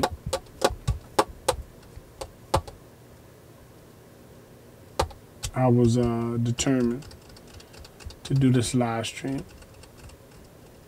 And I told myself I wasn't going to go to sleep until I at least did something. So I might not have had a direction to go in tonight. Or rather this morning. Because what time is it? Let me see. Dang, it's 2:18. Oh, my God. Yeah, I might not have had a direction, but at least, you know, I got my hands dirty this morning. You know, I wanted to drop something into the channel so I could talk with the people. You know, I just wanted to give a little bit of this and that, little content. But I appreciate y'all hanging out with me. You know, most def, I appreciate y'all hanging out with your boy Ace. We all evolve, right? I'm gonna end with this. We all evolve. You should want to evolve. In life, you should want to evolve. You should want to climb to the next level in your life. You not at one particular time should you want to be where you are or stay where you are or get comfortable where you are from year to year. There should be something driving you to want to move forward in life, to want to move to a different higher plane or plateau or place in your life. Anytime you get comfortable, there's a lot of errors in being comfortable. All right. So I'm going to back up what I'm about to say. So there's a lot of mistakes and errors being made when you're comfortable, right? You know why? Because what happens is when you're comfortable, you get relaxed. When you relax, you take your mind and your eyes off of what you have been doing. You feel me? When you get comfortable in life, you don't have nothing challenging you, pushing you, moving you. You get comfortable, then you get relaxed. You take your eyes off of the prize. You take your eyes off of what was really driving you in life. So what I try to do in life, what I try to do is I try to do different things so that way I'm not comfortable in what I'm doing. You know, sometimes when you work and you work so hard at life, at your job or whatever, it becomes so repetitive. Like you repeat the cycle of doing that on a day-to-day basis. You kind of wear yourself out. You kind of get tired. You kind of get, mentally drained, emotionally drained. But one way that I keep myself from doing that is that, I don't get comfortable in what I do. Just like with your partner, your companion, your wife or your husband. If you don't consistently do something and change up things, and if you just stay comfortable and just doing the same old thing, they get bored. And what happens? Then they're going to want to jump out there on you, right? They're going to want to, it's some other slick dude with fly-by hair. You know what I mean? Pretty Ricky is what they call them. Yeah, they'll capture the attention of your spouse or what have you, and then what happens is they dip off. Why? Because he's gonna show them all that good attention and all that fresh new energy, and they off to the races. Sometimes it's good to switch up what you do. It doesn't mean you're off balance, but by switching up is meaning now you have to focus on something else. Bam. You know what I mean? Now, if you got a project you're doing, stay focused on your project. I'm not saying switch up that, but if you complete out your project or what you're doing. But on the flip side of what I just said, if you're actually doing your repetitive things in life, switch that up. Okay? If you every Wednesday go lift weights, then try doing it on a Saturday. Or if you are off on your day off every Tuesday, talk to the boss and see if you can be off on a Friday or a Thursday. Try to switch things up, whatever it may be for you. But what that does is that helps you mentally adjust from task to task, situation to situation. It's not like you're just zoned out like a zombie or a robot. You just go to work, come home, go to sleep. Go to work, go home, go to sleep. Go to work. You see what I'm saying? You're switching it up so that way you don't get fixated on just one particular thing. I just got to do it this way. I got to do this, and then life is going to be great. No. Now, if you switch it up a little bit, you'll begin to focus better. Yeah. So those are little things that your boy Ace do to kind of keep himself balanced. You know what I mean? I did so much in my earlier years. I mean, you name it, I've done it.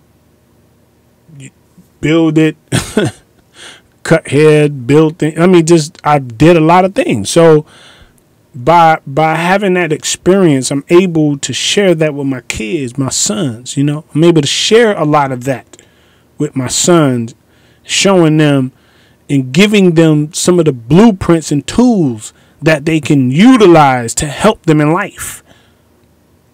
Keeping the overhead down, learning how to,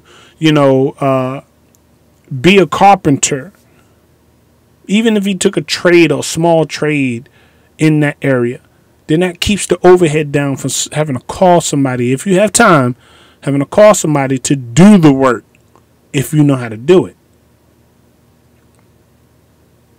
You see what I'm saying?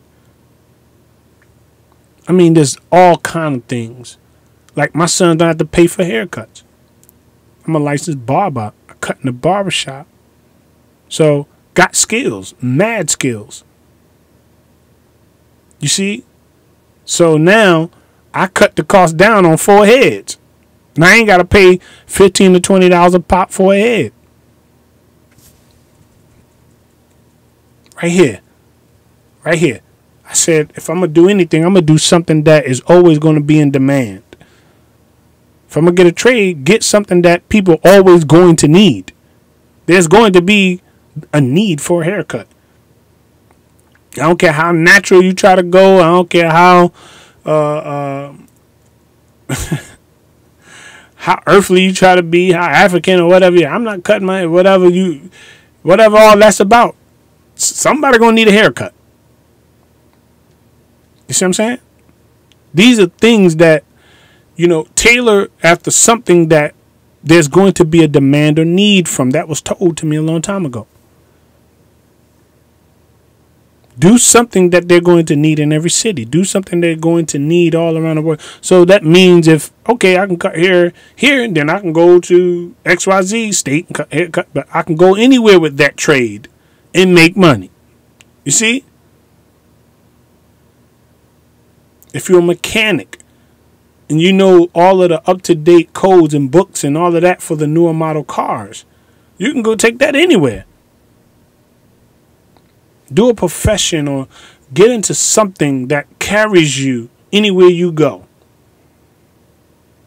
Every time I would go visit families in New York and North Carolina, all these different places, I would have to bring my clippers because they would be expecting me to cut their hair.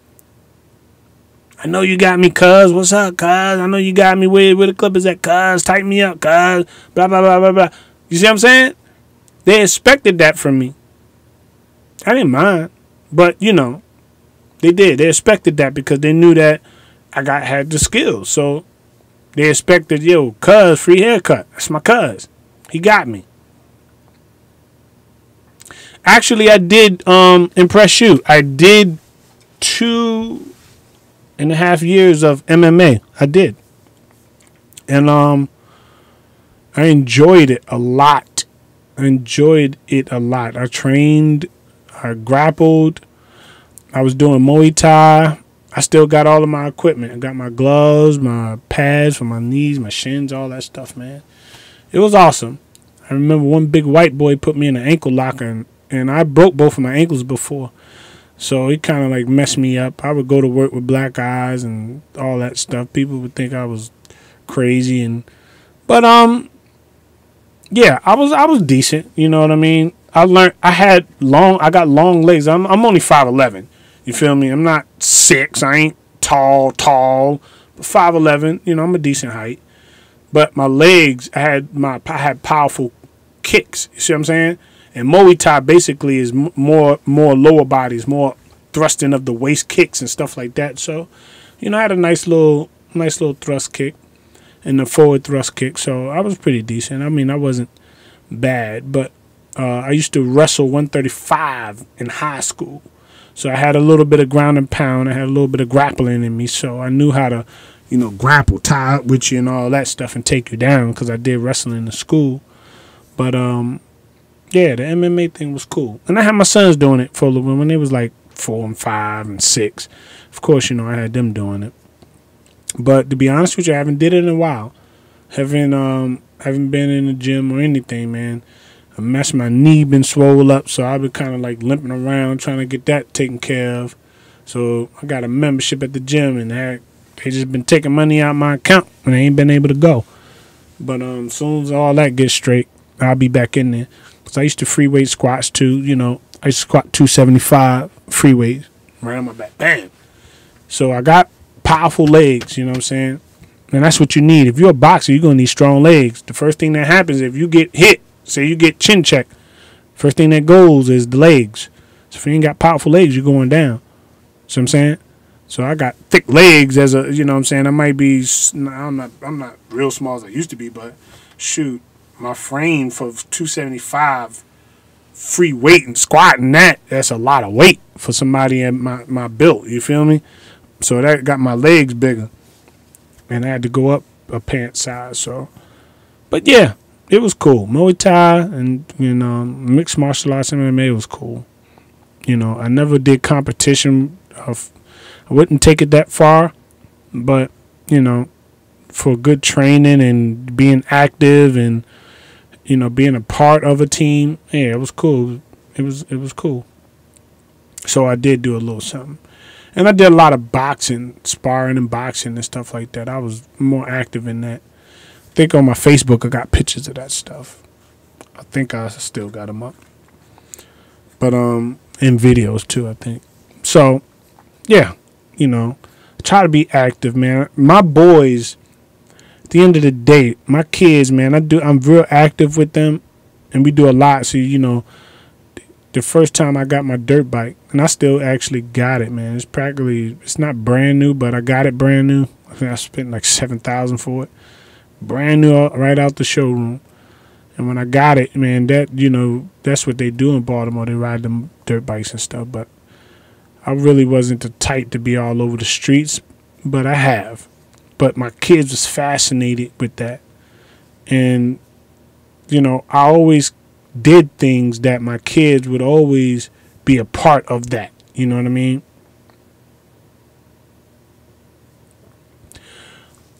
What do you... Oh, okay, so Impress says, what do you recommend for my son? He's 4. Well, I could say it like this. My son is 3, you know, and I don't have him in nothing right now. He loves to flip and handstand, no doubt. That's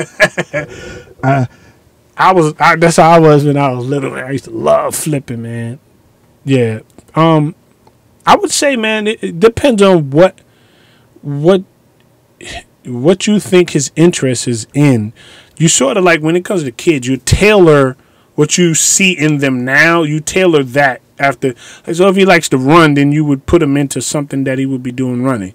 Like, if he always got a ball in his hand or something, those are the type of things. But then some parents say, well, you know, I don't want my child getting injured, or I don't want my child to, you know, get hurt doing this particular sport, or excuse me, y'all.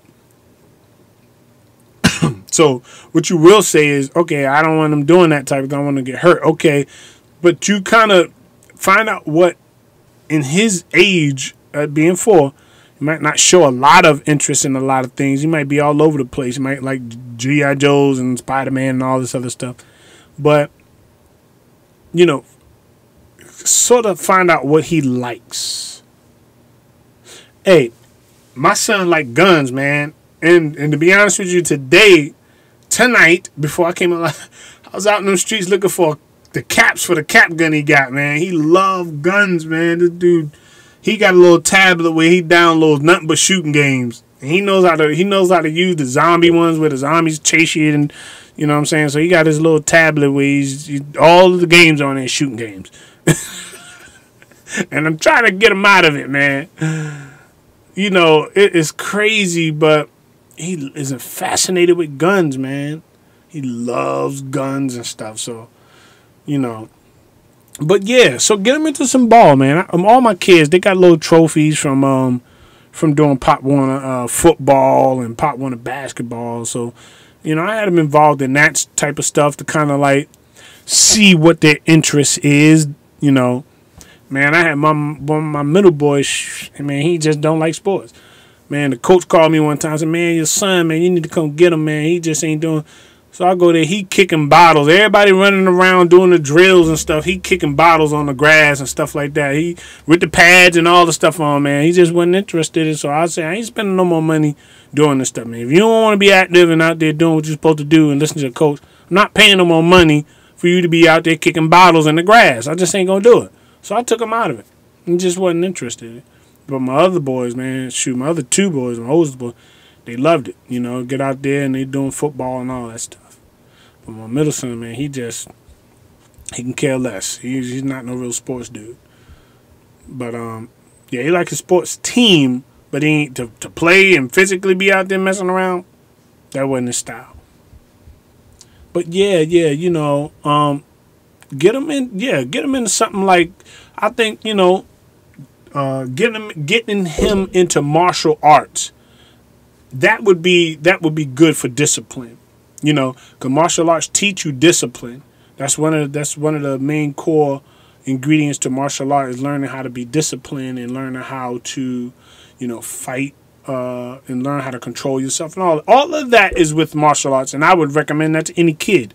Not to fight against bullies and call themselves trying to revenge people who've been bothering them. Nah, we ain't talking about that. But we talking about some real stuff. Like, it'll teach them and structure them around discipline, and it'll make them more structured. More structure when it comes to certain things. The decision making will be a little bit stronger. So yeah, I would advise and would even encourage you to try some martial arts. I think it would be healthy for them. And then if you figure out you want them to do a little bit of football, basketball, and stuff, start him young though. If he's 4 now, if those are the type of sports you think he would be interested, start him off, because the earlier the better. There's a lot of kids now, man. A lot of people that's playing in these sports that got scholarships and that went on to NFL teams and NBA teams. They started when they was young. They started when they was 6 and 7 years old, handling the rock, and that's all they did. So if you're going to do any of that, start them off when they're young, so that way they can mature and culture into what they're doing. Don't wait till you're about 12 and 13 and say, hey, you want to play ball, and then it's not the same as if you start them off young. So I always would throw that out. Yeah, my son was kicking bottles, man. Coach called me up when he kicking bottles, so I came out there. He walking in the grass real slow, kicking plastic bottles around. And well, I tell you, it's embarrassing, man. All the parents looking around. I said, man, get over here, man. Take that stuff off and let's go. And then my sons came up to me. This is a true story, man. My sons came. My oldest son, man, he always embarrassing me, man. Always embarrassing. He was mad with him. Oh my God, it was so funny, man. I was serious, but it was funny. Now that I look back and think about it, it's funny. My oldest son, man, he's always embarrassing me. Out there kicking balls in the game. He's embarrassing me. Nah. I tell you, boy, kids, man. But I enjoy it. It was a sacrifice because I worked nights. So I had to bring them to practice, pick them up, go to work. It was a big sacrifice. So just keep in mind that once you start involving them and getting them into this stuff, it's a sacrifice. I'm getting sleepy, y'all. Yeah, I ain't chewing no gum. Usually when I chew some gum, man, that gum keep me up too. You feel me? But y'all was joking me so bad, talking about how hard I was chewing my gum. So I said, I ain't gonna. I got some too. I got a whole pack. I always keep gum. So, that's what it is. You feel me? That's what it is. But I appreciate y'all hanging out with me, man. It's getting early in the morning. Only being off will I be able to do something like this. Because if I had to work, I'd just be getting up around 4 o'clock. Get ready to head to work. But I can't wait till it get hot, y'all, and be on that bike. So, all y'all know that, all y'all that are familiar with me, y'all know that I love motorcycles. Y'all know I got so many helmets, man. I just be buying helmets all over the place. So I got tons of helmets. I love motorcycles. And, I do the thing with the motorcycles, So, yeah. Yep. So I can't wait till it get warm so I can get on my bike and ride, man. It releases stress, Riding on the bike releases my stress, and, I kind of like get a little thrill out of it. But, yeah, man, I'm about to shut down. I'm getting tired, y'all.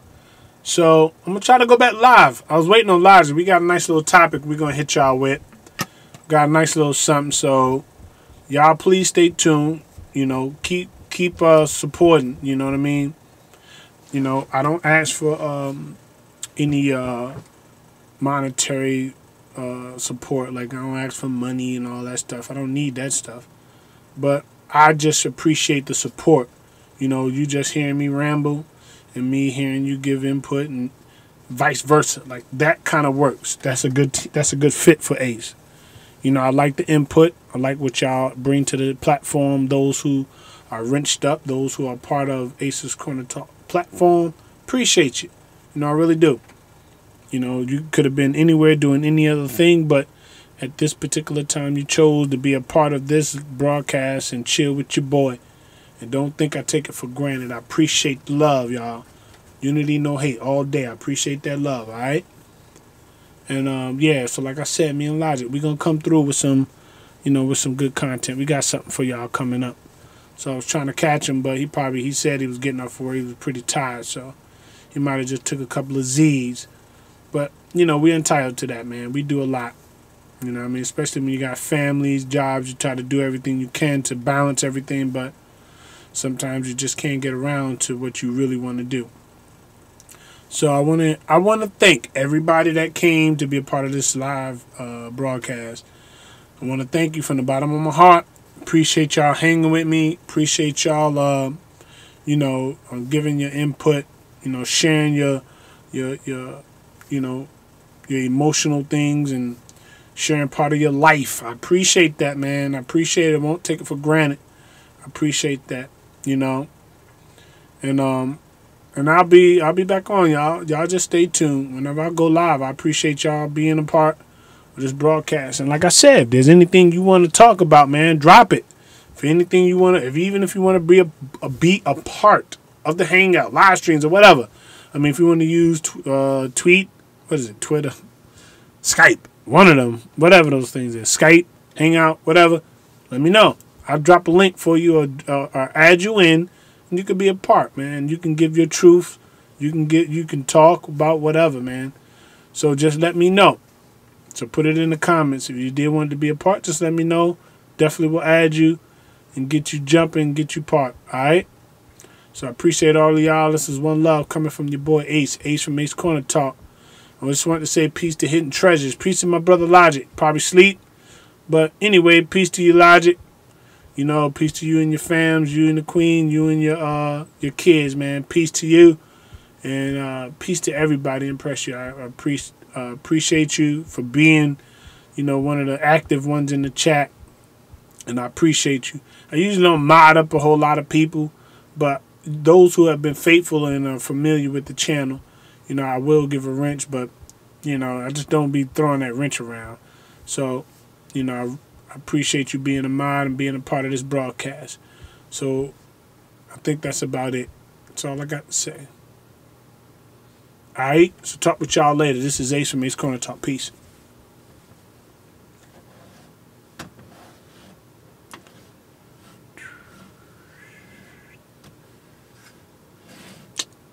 Come on. Here we go. All right. Peace. We out.